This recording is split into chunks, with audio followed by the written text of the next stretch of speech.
Fully disclaimer, I am not another photography expert in YouTube. I am a coffee roaster and a barista who loves photography. Hi, today in this video we're going to talk about what it takes to be a film photographer, or to be specific, what do you need to take photos in film. Now in this video currently what you're looking at, me developing a film, so just listen to my voice and see me working on developing my film. I will put the details in the description. Now, what do you need to take film photos? Now, you definitely need a camera looks like Leica or a Leica if you're shooting 35mm.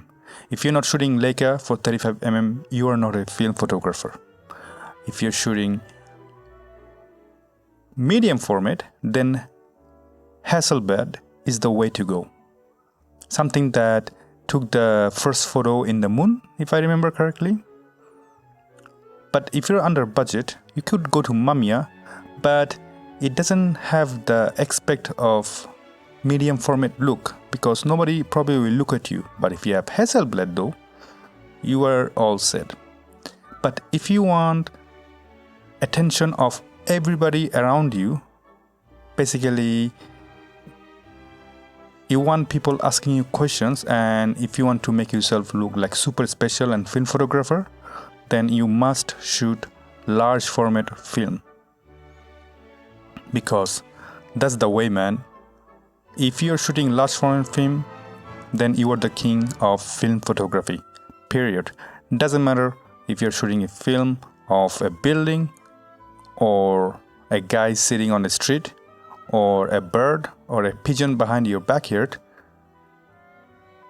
you are still much better film photographer than anyone else, period.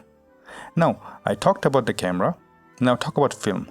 Now in color, you gotta take Kodak Portra, because if you don't shoot with Kodak Portra, then you're not a color film photographer. Those Fuji C200 or Kodak Color Plus, those are for cheap people. Simple as that. You don't want to shoot them because they just cost less. That means it's cheap. You don't want to shoot cheap.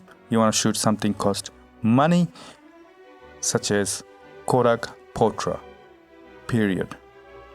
And of course, you always want to shoot one stop or at least 3 stops more to have this washed out, desaturated look, which people like. And that's how Instagram started anyway, with their filters. So you have to do that. Otherwise, you don't want to shoot with a perfect exposure because they just look digital. I don't like it. So yeah, definitely try that method.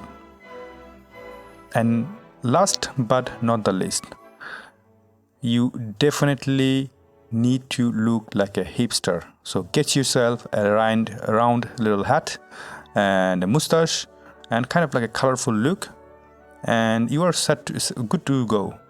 And if you shoot large format and a Leica, then you are Thanos.